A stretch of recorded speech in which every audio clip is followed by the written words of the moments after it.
आदरणीय दर्शकवृन्द नमस्कार। कार्यक्रम संवादमा यहाँलाई स्वागत छ। म रोहित दाल। न्यायालय खास गरेर प्रधान न्यायाधीश यतिखेर विवादमा तानिएका छन्।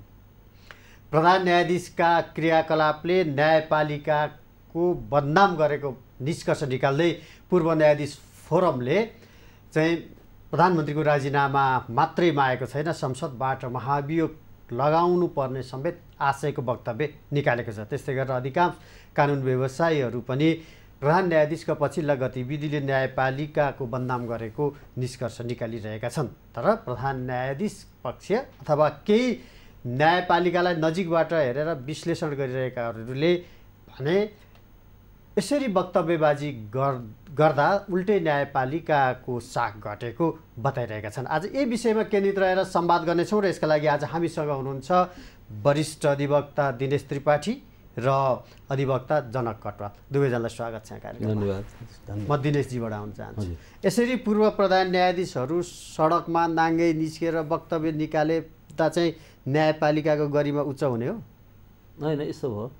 अहिले चाहिँ उहाँहरूको अगाडि अरू अप्सनै भएन। अहिलेको एक्जिस्टिङ सिटिङ प्रधान न्यायाधीशजीले जुन गतिविधि गर्नुभयो र जुन किसिमको गैर न्यायिक आचरण प्रस्तुत गर्नुभयो त्यसले न्यायपालिकाको छविमाथि एउटा इरेपेरेबल गैर न्यायिक काम भने के गर्नुभयो? फैसला गलत भयो? फैसला पनि गलत गर्नुभयो। फैसला पनि गलत गरेको त्यो पनि जब जस्तो रञ्जन कोइरालाकै एउटा बहुचर्चित, अरू धेरै फैसला गलत गर्नुभएको छ, तर त्यो त एउटा सारा राष्ट्रले थाहा पाएको छ।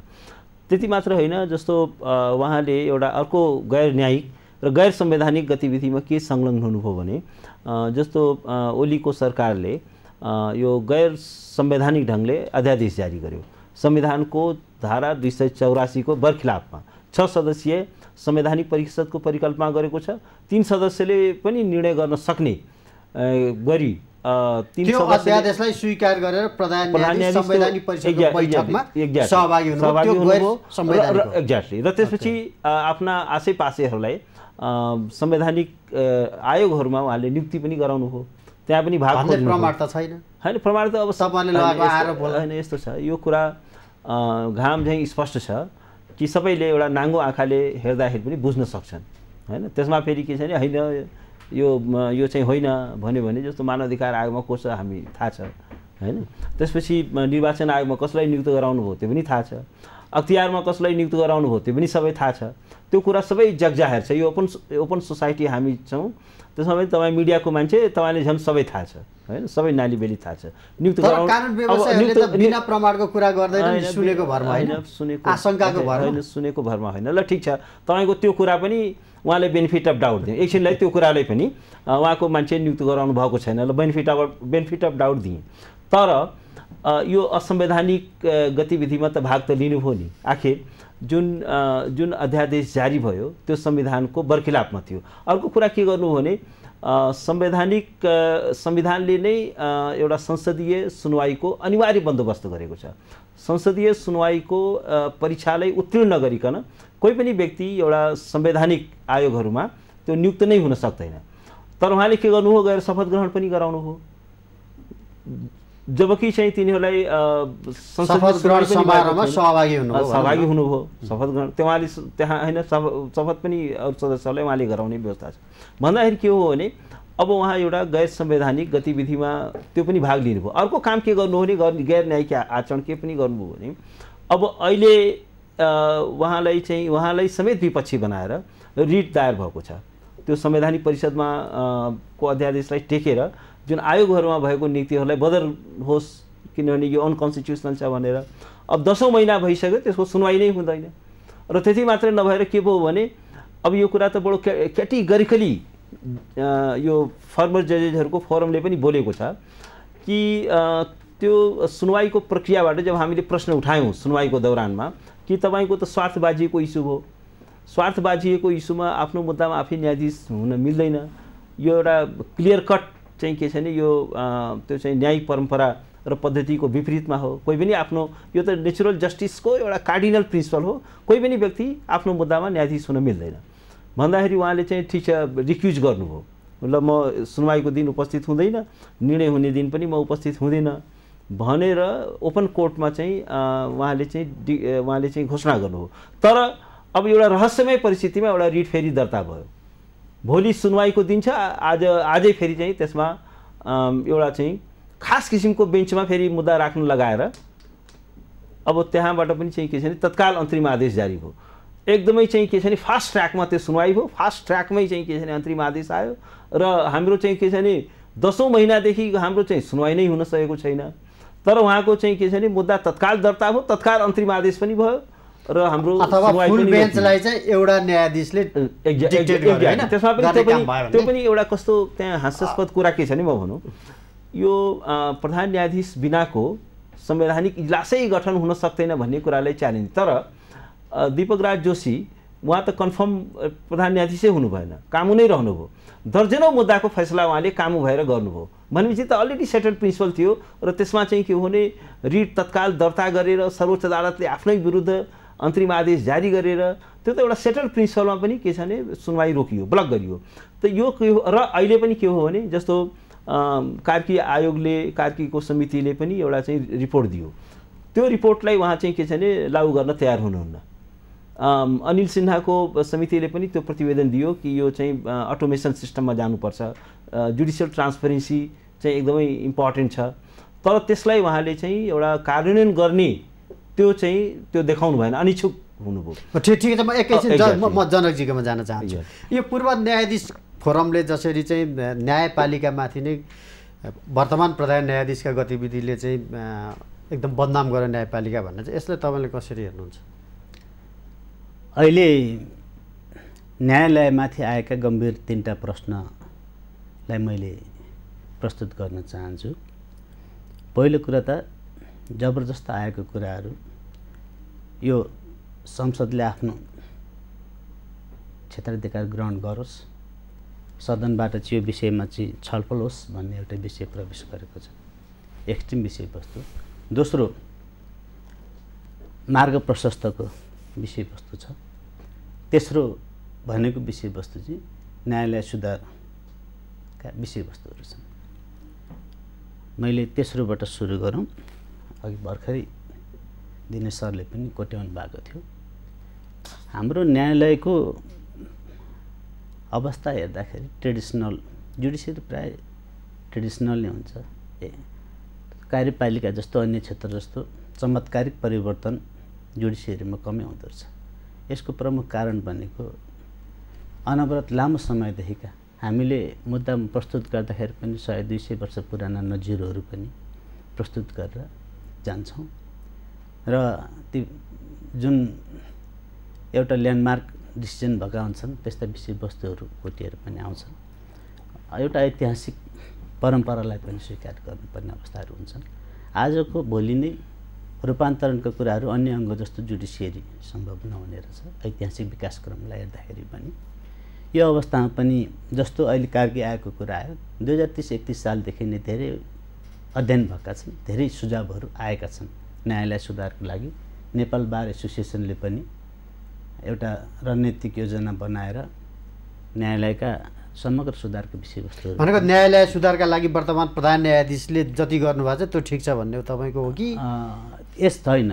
यसमा जस्तो अघि आएका छन् विषयवस्तुहरू मुद्दा तोक्ने सिलसिलामा भयो, कार्यविधिगत प्रश्नका विषयहरूमा भए पटक पटक प्रश्नहरू आएका हुन् र ती विषयवस्तुहरूलाई सम्बोधनका लागि अहिले एउटा त मङ्सिरेको कार्ययोजना, एउटा 15 दिने अल्टिमेटमको 2टै विषयवस्तुहरू अहिले प्रवेश भएका छन् र यो अहिलेकै अवस्थामा न्यायालय अगाडि बढ्दाखेरि अझ न्यायालयप्रति जनविश्वास, जनआस्थामा दरार पैदा हुने हो कि तत्काल सम्बोधन गर्नुपर्ने विषयवस्तुहरू एउटा उठेको छ र यो विषयवस्तु खड्किरहेको पनि विषयवस्तु हो। मैले तपाईँसँग जान्न चाहेको चाहिँ प्रधान न्यायाधीशले जे जस्तो काम गरिरहनु भएको छ, जे खास गरेर कार्यपालिकामा उहाँले भागभन्डा खोज्नुभयो भन्ने मूल प्रश्न छ पछिल्लो उसमा, उहाँका गतिविधिले न्यायपालिकालाई बदनाम गर्ने काम, त्यसको साख गिराउने काम गरेको छ कि छैन?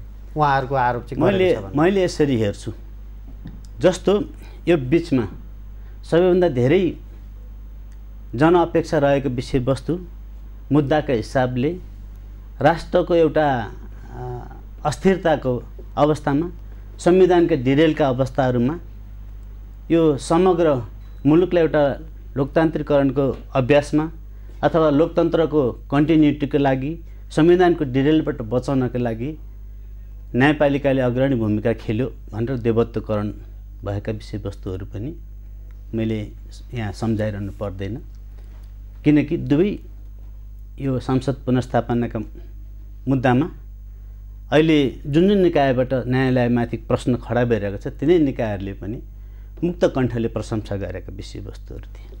त्यति मात्रै नभएर मन्त्रीहरू नियुक्तिका सवालमा इमिडिएट सायद दाइकै रिट थियो क्यारे इमिडिएट मन्त्रीहरूको बर्खास्ती गरेको थियो र संविधानभन्दा बाहिर गएर काम कारबाही भएको विषयवस्तुहरू थिएन। मलाई कहाँसम्म लाग्छ भने हामीले हेर्ने भनेको दुईवटा विषयवस्तुहरूमा लाग्छ।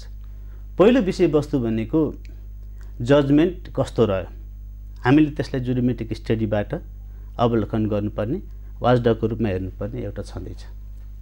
न्याय निरूपण फैसला मात्रै भयो कि त्यसले न्याय पनि पर्यो, त्यो विषयवस्तुमा हेर्नुपर्ने हुन्छ। अहिलेको अवस्थामा प्रमुख राष्ट्र एउटा वे आउट भइरहेको अवस्थामा एउटा वेमा आयो, दाइहरूकै शब्दमा पनि वेमा आएको अवस्थामा सर्वोच्चले एउटा ऐतिहासिक काम गर्यो, महत्त्वपूर्ण काम गर्यो, राष्ट्रलाई एउटा डिरेलबाट बचायो भन्ने अवस्थाहरू एउटा आएको छ। यो मलाई लाग्छ यो सकारात्मक काम जस्तो लाग्छ। अब केही विषयवस्तुहरू आउन सक्छन्, आएका विषयवस्तुहरूलाई त्यही मुद्दासँग सीमित रहेर छलफल गर्नु चाहिँ उपयुक्त हुन्छ। न्यायालय भनेको यस्तो संस्था हो जुन संस्था भत्कियो भने अन्य निकायहरू पनि स्वेच्छाचारी हुन सक्छन्। न्यायालयको गरिमालाई जोगाउने काम भनेको पूर्व प्रधान न्यायाधीशहरूको, आम नागरिकको, मिडियाको, नेपाल बार एसोसिएसनको र हामी कानुन व्यवसायको पनि हो। न्यायालय निष्पक्ष भयो, इन्डिपेन्डेन्ट जुडिसियरीका फन्डामेन्टल फिचर्ससँग चाहिँ त्यो सधैँभरि कम्पेटेबल रहिरह्यो भने मात्रै अनि हामीले राष्ट्रको एउटा यसो मतलब प्रधान न्यायाधीशको राजीनामा अझ पर गएर चाहिँ संसदले संविधानको कार्यान्वयन गरोस् भनेको मतलब महाभियोग लगाओस् भन्ने आशयको जुन वक्तव्य आयो पूर्व न्यायाधीश फोरमबाट, त्यो गलत छ? म यसमा आउँदैछु। नेपाल बार एसोसिएसनले तत्काल उठाएको विषयवस्तु भनेको चाहिँ आन्तरिक शुद्धिकरणका कुराहरू, न्यायालयलाई अग्रगमनमा लैजानुपर्ने कुराहरूको विषयमा। दोस्रो कुराहरू भनेको मार्ग प्रशस्तको विषयवस्तुहरू आएको छ। अहिले जहाँसम्म हामीले छलफल गरिरहेका छौँ यो स्याल कराउने र कुखुरा हराउने एउटै हो कि अब भेस्टेड इन्ट्रेस्ट थियो कि सौदाबाजी थियो कि भन्ने विषयवस्तुहरू यो सायद हामीले यहाँ छलफल गर्ने भन्दा पनि तत्त निकायले यो विषयमा चाहिँ निर्गुल पुर्याउनु पर्ने विषयवस्तुहरू जस्तो लाग्छ। अब हेर्दा पृष्ठभूमि, हामीले सामान्यतया हेर्दा पृष्ठभूमि लामो समय काङ्ग्रेसको राजनीति गरेको भनेको अस्तिको मन्त्रीको नियुक्तिको कुरा, जिल्ला सभापति भएको, सायद कार्यकारी प्रमुखलाई उपयुक्त लागु बनाउनु होला, विवाद आयो, राजीनामा गयो भनेको प्रधान न्यायाधीशले कार्यपालिकासँग भाग खोजेको होइन भन्ने तपाईँको तर्क हो होइन भन्ने विषयवस्तुहरू पनि यहाँ पुगेकै छैन। मैले अहिलेसम्म पनि यो विषयवस्तुहरूको कहाँनिर के आधारबाट कसरी त्यो रह्यो भन्ने विषयवस्तुहरू, जस्तो तपाईँको मन्त्रीमण्डल विस्तार अगाडि कोही तिमिल सेना थर व्यक्तिको पनि नाम आएको थियो, विवादमा मुछेर आएको थियो।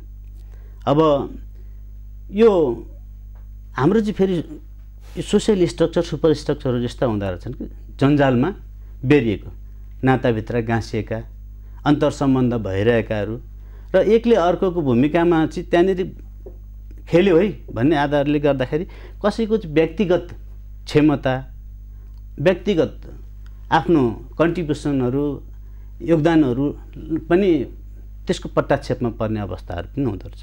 भलै यो यदि छ भने अब म पहिलो मैले अघि भनेको थिएँ संसदको क्षेत्राधिकारभित्र पुग्ला, छ भने, छैन भने नाता जोडेकै आधारमा जोडिएर चाहिँ कारबाहीको विषयवस्तुहरू बनाउँदा म के पनि स्मरण गराउँछु भने लगातार 3 कार्यकाल प्रधान न्यायाधीशहरूको 3 कार्यकाल विवादमा गइरहेको छ।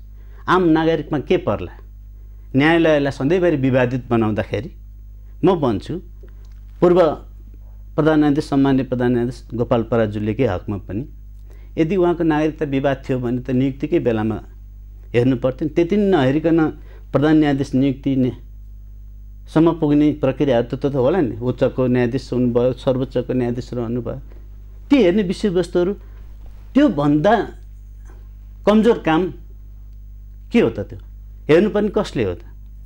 रिटायर हुने बेलामा हेर्ने हो र? हेर्नुपर्ने त नियुक्तिको बेला होला।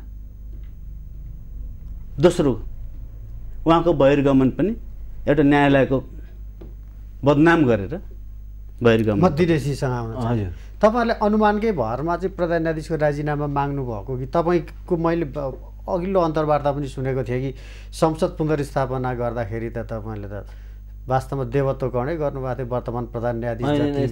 यस्तो छ वर्तमान प्रधान न्यायाधीशको को बारेमा मेरो धेरै हाई ओपिनियन कहिले पनि थिएन।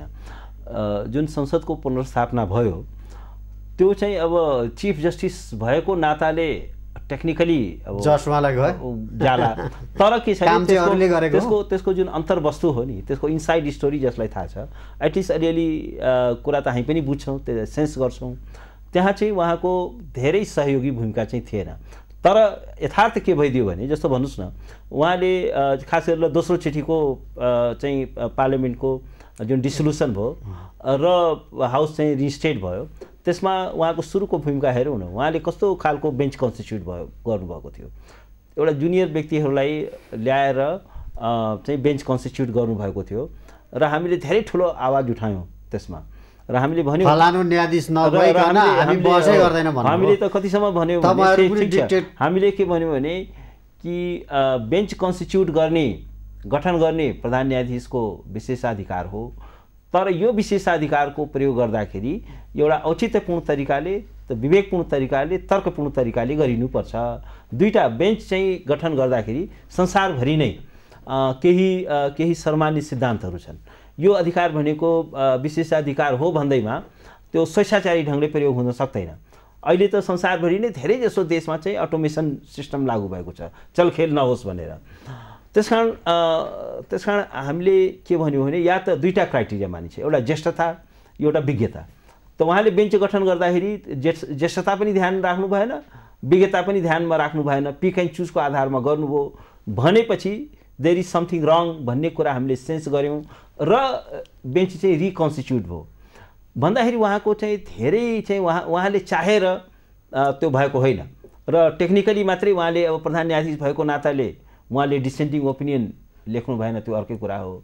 तर के थियो भने प्रधान न्यायाधीश चाहिँ अल्पमतमा हुनुहुन्थ्यो र उहाँले चाहिँ के छ भने बाध्य भएर मेजोरिटीलाई जोइन गर्नुभयो भन्ने कुरा चाहिँ, त्यो कुरालाई चाहिँ हामी प्रमाणद्वारा पुष्टि गर्न त सकिँदैन। तर एउटा चाहिँ के छ भने एउटा लामो समयसम्म म पनि वकालत पेसामै छु, त यति कुरा म पनि बुझ्छु। त्यस कारण के छ भने अब त्यो कोर्टलाई त्यो जान्छ, कोर्टलाई त्यसको क्रेडिट जान्छ कि दुईचोटि यो संविधानलाई ट्र्याकभन्दा बाहिर लगियो। त्यसो हो भने अहिलेको न्यायालयलाई बदनाम गराउने, यसको साग गिराउने काम प्रधान न्यायाधीश एउटा व्यक्तिबाट मात्रै भइरहेछ लार्जली।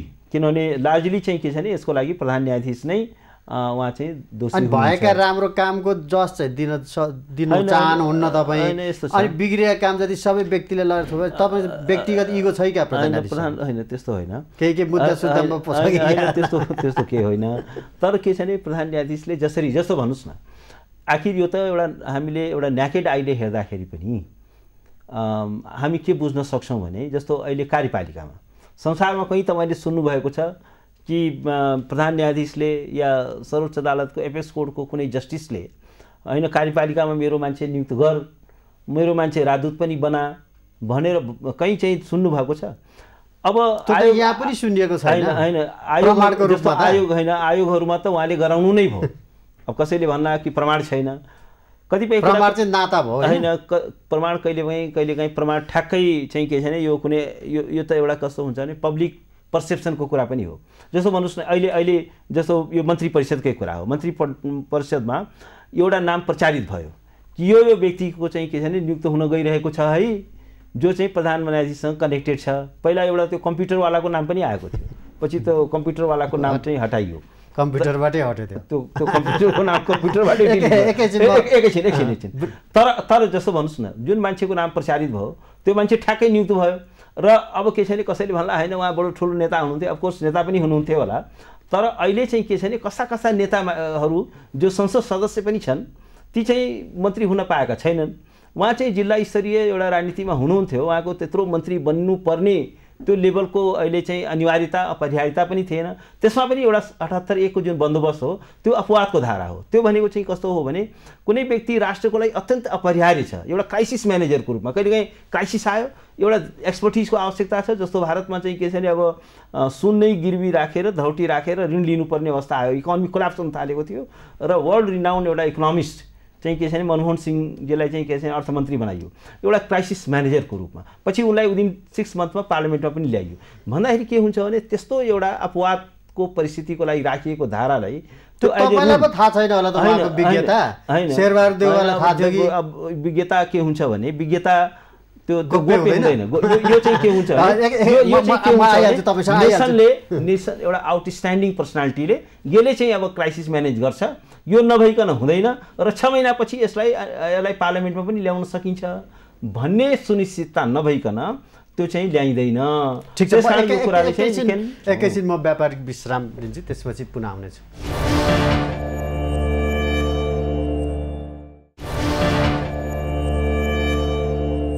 पुनः स्वागत छ दुवैजना। जनकजी, यो न्यायालयलाई विवादमा तान्ने काम राजनीतिक दलका नेताहरूले गरेको हो कि त्यहाँभित्रबाट भयो? म तपाईँलाई नेपालको राजनीतिक विकासक्रमलाई दोहोऱ्याउनु पर्दाखेरि 7 सालदेखि अहिलेसम्मको संक्षेप रूपमा प्रस्तुत गर्न चाहन्छु।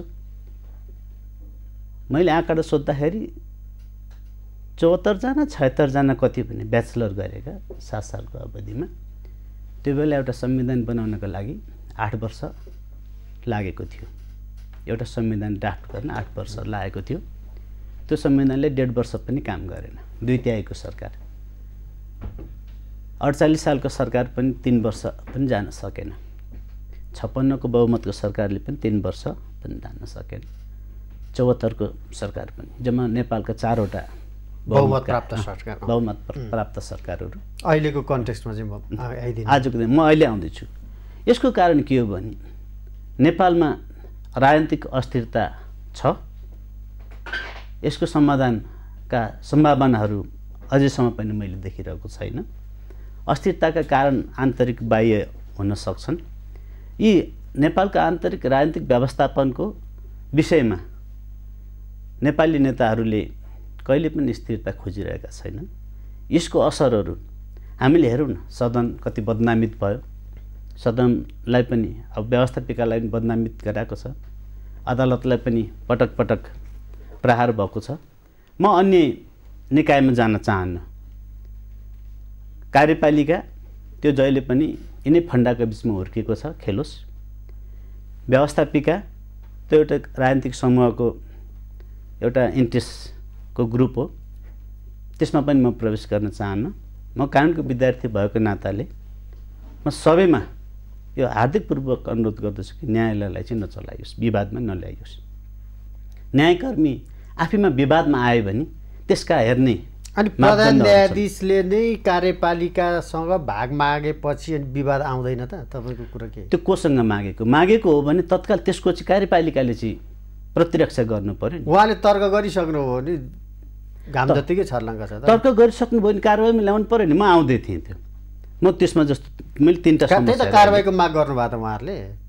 कारबाहीको माग जस्तो ल कार्यकारी प्रमुखसँग उहाँले भन्नुभयो सौदाबाजीको कुरा हो भने कार्यकारी प्रमुखले चाहिँ त्यो सदनमा ल्याउनु पर्यो नि। नियुक्ति दिने त होइन नि, सदनमा ल्याउनु पर्यो नि। नियुक्ति दिने काम त न्यायपालिकाको त होइन, मन्त्री नियुक्त गर्ने काम त त्यो त कार्यपालिकाको काम त। प्रधानमन्त्रीको दोष छ भन्ने तपाईँको कुरा? प्रधानमन्त्रीले जवाब दिनुपर्छ। यसको जवाबदेहिता प्रधानमन्त्री हुनुपर्छ। किनभने उहाँले कि त कारबाहीको विषय बनाउनु पर्थ्यो कि त यस्ता विषयवस्तुहरूलाई ओपन गर्नु हुँदैन थियो।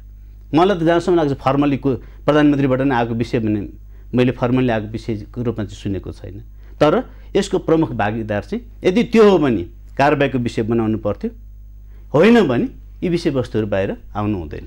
अब दिनेशजी, जस्तै कतिपय मानिसहरूको भनाइ छ कि अहिले सबै संस्थाहरू खास संवैधानिक निकायहरू कमजोर अवस्थामा, अब व्यवस्थापिका पनि त्यस्तै चल्न दिएको अवस्था छैन। अब बहुमतको सरकार ढालिएको छ, अब केपी ओलीको भनाइअनुसार टाला टुली बटुली जम्मा गरेर सरकार बनेको छ, त्यहाँ पनि कमजोर छ।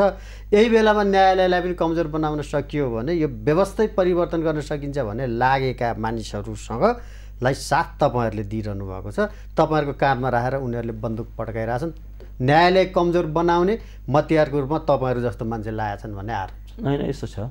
अब यो कमजोर चाहिँ हामीले बनाएको हो कि त्यहाँ भित्रैबाट एउटा गैर न्यायिक आचरणको कारणले प्रधान न्यायाधीशको जुन एउटा गैर संवैधानिक र गैर न्यायिक आचरण छ त्यो साँच्चीकै भन्यो भने यो संविधानको धारा 101 चाहिँ आकर्षित हुन्छ क्याटेगोरिकली।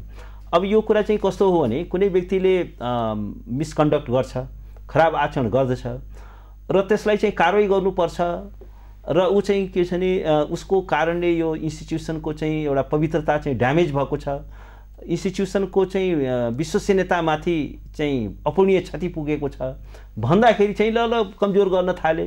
यस्तो कुराहरू भनेको चाहिँ त्यो हास्यास्पद हो। यस्ता कुराले के गर्छ भने यो रङ डुवर्सहरूलाई, खराब आचरणकर्ताहरूलाई चाहिँ के छ भने सिल्ड गर्ने, प्रोटेक्ट गर्ने काम गर्छ।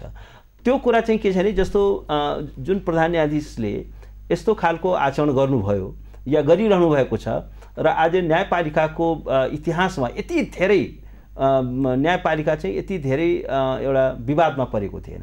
It's the first time in the judicial history and it's a matter of national SIM. राष्ट्रको लागि एउटा लज्जाको विषय हो। र वास्तवमा के छ भने अहिले म त क्याटेगोरिकली यो कुरा भन्न चाहन्छु कि अहिलेको यो कार्यपालिका न्यायपालिकाको जुन विश्वसनीयता हो यसमा थप ह्रास आउनबाट रोक्नको लागि एउटा सेफ एक्जिट भनेको प्रधान न्यायाधीशको राजीनामा नै हो। त्यो भनेको चाहिँ के छ भने न्यूनतम क्षति हुन्छ। ड्यामेज त अलरेडी बिन डन। न्यायपालिकाको इमेज जुन रसातलमा पुगेको छ, किनभने यो न्यायपालिका भनेको एउटा यस्तो इन्स्टिट्युसन हो जो पब्लिक ट्रस्टको आधारमा, जनताले यसलाई गरेको विश्वासको आधारमा यो टिकेको हुन्छ। जनविश्वास नै यसको सबैभन्दा ठुलो शक्ति हो, यसको स्ट्रेन्थ हो।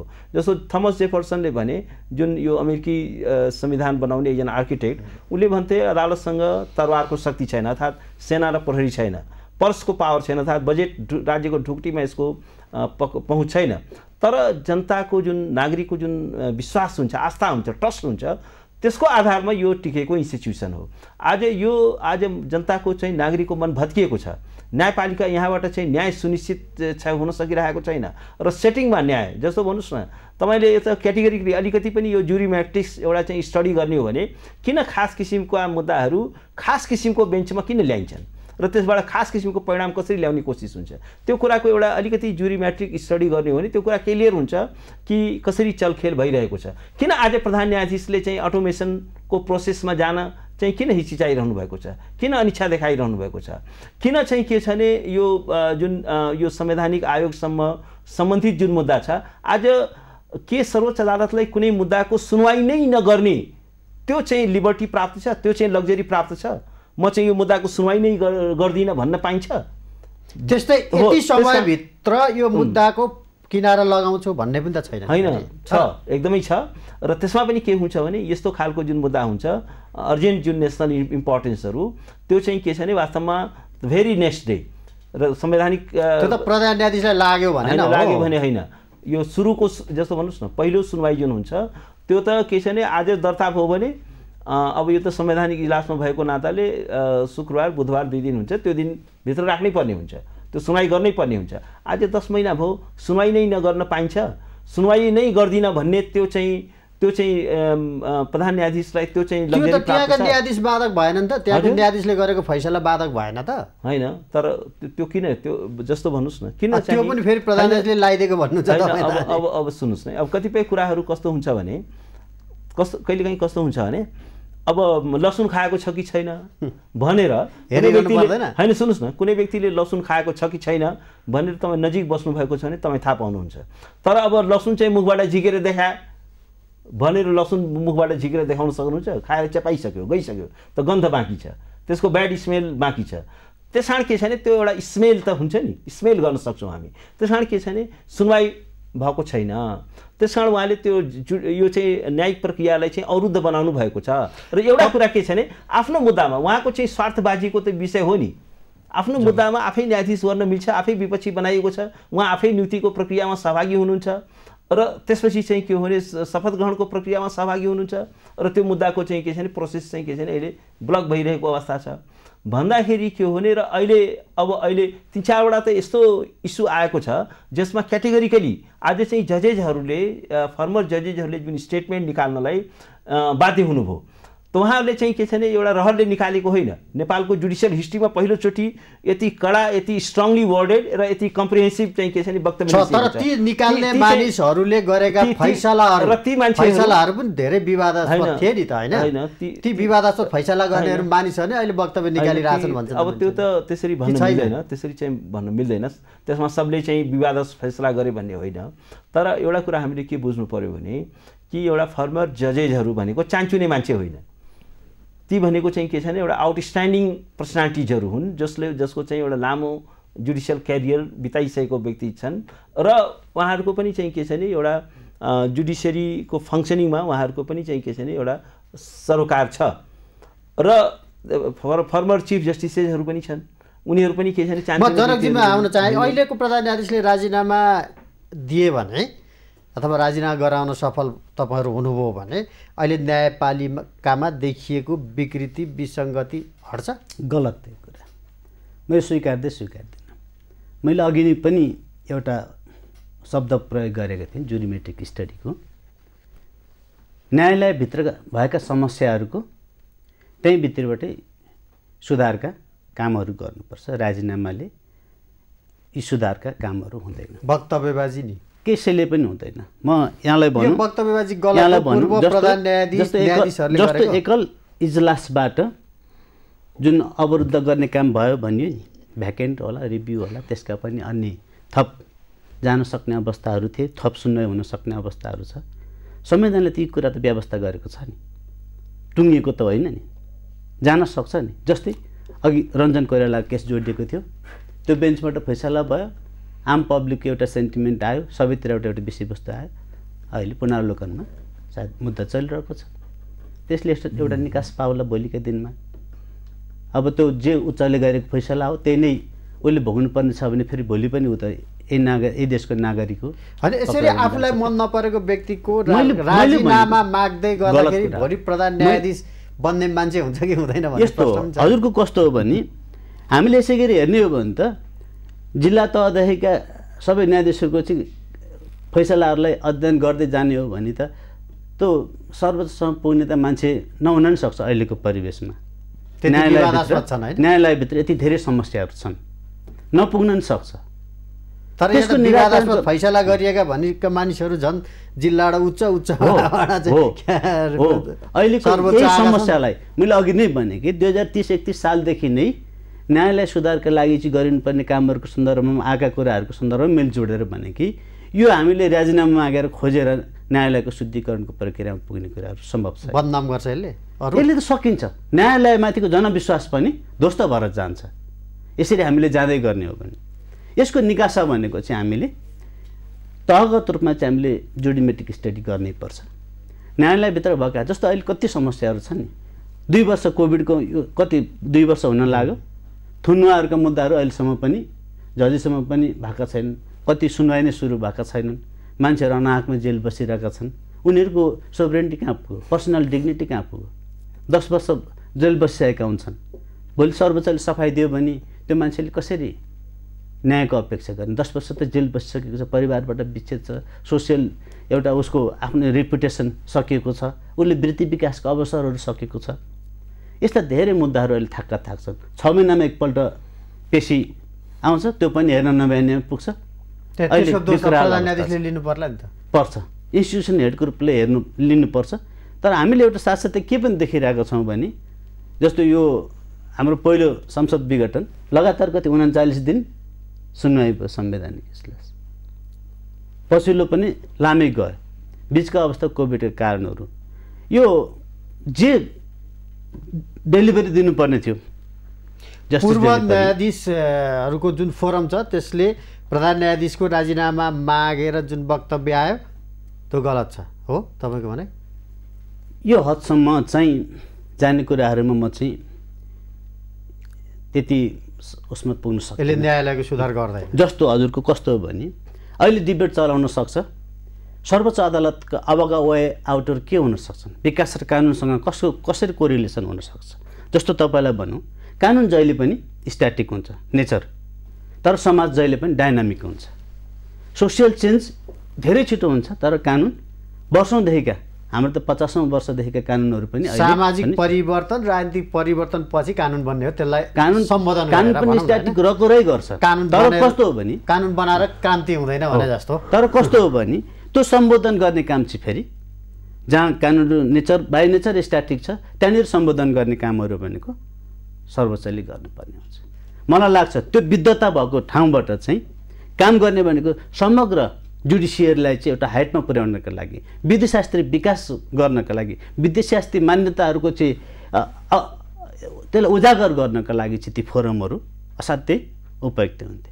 राजनीतिक प्रकृतिका पदीय प्रकृतिका विषयवस्तुहरूमा मात्रै सीमित रहनुभन्दा हामीले त्यो फोरमबाट चाहिँ एउटा न्यायालयको शुद्धिकरण अभियानमा, एउटा न्याय र कानुन र विकासका रिलेसनको सन्दर्भमा, एउटा नवीनतम प्रयोगमा चाहिँ यो न्यायालयलाई पुर्याउने कुराहरूमा चाहिँ आइदिएदेखि म चाहिँ त्यो अझै ग्रहणयोग्य अझै उत्तम हुन्छ भन्ने लाग्छ। दिनेशजीबाट म सक्छु। एकदमै व्यक्तिगत रूपमा चाहिँ अहिलेको प्रधान न्यायाधीशमाथि आक्रमण भयो भन्ने छ अनुमानका आधारमा। अनुमानलाई पनि कहिलेकाहीँ चाहिँ तपाईँहरूले प्रमाणको रूपमा लिनुहुन्छ नि, होइन? पर तपाईँ धुवा आयो भने त्यहाँ कम्तीमा चाहिँ आगो बल्यायो भन्ने प्रमाण होला, त्यो चाहिँ आगो नबले त धुवा आउँदैन। तर व्यक्तिगत रूपमा तपाईँहरूले चाहिँ अहिलेको प्रधान न्यायाधीशमाथि चाहिँ होइन व्यक्तिगत यस्तो आक्षेप लगाउनु भयो, उहाँलाई बदनाम गर्नुभयो, अन्याय भयो अरे उहाँलाई। होइन, उहाँले बदनाम हामीले गरेको होइन, उहाँको आफ्नै क्रियाकलापले उहाँ चाहिँ आलोचित र विवादास्पद मन्त्री बनाउनुहुन्छ शेरबहादुर देउवाले, तपाईँ आक्रमण गर्नुहुन्छ प्रधान न्यायाधीशलाई। त्यसको लागि शेरबहादुर देउवा पनि लाइबल हुनुहुन्छ, किनभने यसरी चाहिँ यो गठबन्धनको सरकारले प्रधान न्यायाधीशको चाहिँ सिफारिसमा मन्त्री नियुक्ति गर्न हुँदैन। प्रधान न्यायाधीशले त्यो नियुक्ति माग्नु पनि हुँदैन, उहाँले गर्नु पनि हुँदैन। त्यो त कहाँ भनेको छ त? न मागेको भनेको छ, न नियुक्ति गरे भनेको छ। अब यो कुरा कस्तो, तर त्यसमा त उच्च नैतिकता देखियो होइन, राजीनामा दिएर। यस्तो के हुन्छ भने सकियो त त होइन, यस्तो छ होइन, एउटा कुरा ठिक छ, त्यसमा चाहिँ उहाँले त राजीनामा दिनुभयो, तर राजीनामाको सिफारिसकर्ताले चाहिँ दायित्वबाट मुक्त हुन्छ त? जसले चाहिँ यो व्यक्तिलाई नियुक्त गर्नै पर्यो भनेर अड्डी लिएर नियुक्ति गराइ छाड्नु हो, अनि ऊ चाहिँ दोषमुक्त हुने भन्ने हुँदैन। त्यसको लागि त त्यसमा पनि एउटा चाहिँ जुडिसियरीको हेड भनेको त के छ भने, जुडिसियरी भनेको त एउटा यस्तो इम्पोर्टेन्ट इन्स्टिट्युसन हो जसले मुलुकमा विधिको शासनको सर्वोच्चता, जसले मुलुकमा संविधानवादको सुनिश्चितता, नागरिकहरूको अधिकारको रक्षा, र सबैभन्दा ठुलो काम चाहिँ न्यायपालिकाको के हो भने कार्यपालिकाको स्वेच्छाचारितामाथि चाहिँ चेक गर्ने हो। कार्यपालिका यदि निरङ्कुश हुन थाल्यो, स्वेच्छाचारी हुन थाल्यो भने उसलाई एउटा संवैधानिक अनुशासनभित्र, संविधानको 4 किल्लाभित्र बस्नलाई बाध्य गराउने इन्स्टिट्युसन चाहिँ न्यायपालिकाको हो। अब न्यायपालिकाभित्र नै कार्यपालिकाभित्र यदि न्यायपालिकाको प्रतिनिधि त्यहाँ चाहिँ के छ भने रेकमेन्डेसनमा मन्त्री बन्यो भने अनि कार्यपालिकाले गरेका स्वेच्छाचारी निर्णयहरू, गैर संवैधानिक निर्णयहरू अनि न्यायपालिकाले बदल गर्न सक्छ त भन्दाखेरि के छ भने जुडिसियल रिभ्यू भनेको यो अदालतको सबैभन्दा ठुलो शक्ति हो, जसको प्रयोग गरेर एउटा चाहिँ संवैधानिक सर्वोच्चताको रक्षा हुन्छ, नागरिक हकको रक्षा हुन्छ, अनि जुडिसियल रिभ्यूको पावर नै अपहरित हुन्छ। अब फैसला आइसकेपछि त कसैले जित्दै कसैले हार्ने त भइ नै हाल्छ हैन। यसरी तपाईले राजीनामा माग्दै गर्नुभयो भने भोलि प्रधान न्यायाधीश नभेटिने खतरा हुन्छ कि? त्यस्तो हुँदैन। के छैन, 101 इन्टिग्रिटी भएको कम्पिटेन्ट मान्छे होइन, विवादमा पार्ने हाल्नुहुन्छ। विवादमा हामीले पार्ने होइन, त्यो चाहिँ के छैन, अनुमान गर्दै पनि भयो नि त हैन। उहाँको क्रियाकलापले उहाँले विवादमा पारेको हो। तपाई त धेरै प्रधान न्यायाधीशसँग लड्दै आएको देखाएको छु मैले। हैन, लड्नु अब जायज कुरामा बोल्नु पर्यो। गोपाल पराजुलीको विरुद्धमै हुनु त तपाई? त्यो त हैन, जसले गलत कार्य गर्छ त्यसको सबैको विरोधमा म उभिनै पर्यो। हाम्रो त्यो कर्तव्य पनि हो कि न्यायपालिकाको कानुन व्यवसाय चाहिँ पुरै दुधले नुहाएकै छन्, धोएकै छन् के हो? हैन, न्यायाधीशहरू सबै हैन, यस्तो छ खराब। यो चाहिँ न्यायाधीशहरू सबै खराब भने छैन, जस्तो भन्नुहोस् न, केही एकदमै इन्टिग्रिटी भएको न्यायाधीश पनि छन्, राम्रा न्यायाधीश पनि छन्। तर यहाँ के गरियो भने यो न्यायपालिकाभित्र गुटबन्दी गरेर उहाँले के गर्नुभयो भने त्यो खास किसिमको आफ्नो नजिकका व्यक्तिहरूलाई त्यो खास किसिमको मुद्दा चाहिँ उसको बेन्चमा पारेर चाहिँ के छ भने एउटा खास किसिमको फैसला गराउन गराउँदै आउनुभएको छ। सेटिङमा चाहिँ न्याय भएको देखिन्छ। 31 सालदेखि न्यायालय सुधारका लागि काम हुँदै आयो भनिन्छ। हजुर। अब अहिले ती सबै आएर चाहिँ अहिले प्रधान न्यायाधीशले चाहिँ चोलेन्द्र शमशेर राणाले चाहिँ पुरा गरिदिनु पर्यो, होइन भने कुर्सी छोड भनेर होइन यस्तो छ। 31 सालदेखिको कुरा हामीले भनेको छैनौँ, तर उहाँले गरेका जुन रङ डुइङ्सहरू छन्, गैर न्यायिक आचरणहरू छ, सच्याउनुस् भन्नु पर्यो त, पछि छाड्नुस् होइन अफकोर्स। अब त के हो भने उहाँले हेर्नुहोस् है, पहिला बेनिफिट अफ डाउट हामी दियौँ, सुरुमै त राजीनामा मागेको होइन, तर अब यो पछिल्लो समयमा चाहिँ के छ भने क्याटेगोरिकली भन्नु पर्यो कि अब तपाईँ न्यायपालिकामा रहनु भनेको अब तपाईँ न्यायपालिकाको एसेट होइन, अब लाइबिलिटी हो। तपाईँको कारणले गर्दाखेरि, तपाईँको चाहिँ गैर न्यायिक आचरणले गर्दाखेरि न्यायपालिकाको विश्वसनीयता समाप्त भएको छ। अब न्यायपालिकाबाट सबैभन्दा ठुलो थ्रेट भनेको प्रधान न्यायाधीशबाटै देखियो। अहिलेको संविधानलाई सबैभन्दा ठुलो थ्रेट भनेको प्रधान न्यायाधीशबाट देखियो, किनभने न्यायपालिका र कार्यपालिका बिचको जुन चेक एन्ड ब्यालेन्स छ, शक्ति सन्तुलन छ, जुन सेपरेसन अफ पावरको जुन आधारभूत अवधारणा छ, त्यो नै डाइल्युट हुने भयो कि यसो हो। तपाईँ म एकदमै अन्तिममा चाहिँ सकिने समय चाहिँ होइन, उहाँले धेरै चाहिँ फैसलाहरू उहाँका विवादास्पद भए, यस्ता अब सेटिङका कुरा पनि आए, कार्यपालिकामा भागभण्डाको कुरा पनि आए। अब किन महाभियोग फेरि लाग्न सक्छ, किन त्यो महाभियोग खेप्नुहुन्छ, बरु अहिले नै तपाईँ निस्किनु भयो भने सेफ ल्यान्डिङ हुन्छ भनेर उहाँलाई जोगाउन लाग्नु भएको छ क्या? यस्तो छ होइन, यस्तो छ, महाभियोग त महाभियोगै लाग्नुपर्ने हो, तर म महाभियोग भन्दा पनि राजीनामालाई किन बढी जोड दिन्छु भने किनभने हाम्रो राजनीतिज्ञहरूको चाहिँ के छ भने त्यो ब्याकबोन त्यति बलियो छैन। उहाँहरू चाहिँ के छ भने सबै मिलोमतोमा काम गर्नुहुन्छ, कसैले पनि त्यो महाभियोग दर्ता गर्नुहुन्न, किन फेरि महाभियोग भनेको त कस्तो छ भने त्यो 2/3 नभइकन पास हुँदैन।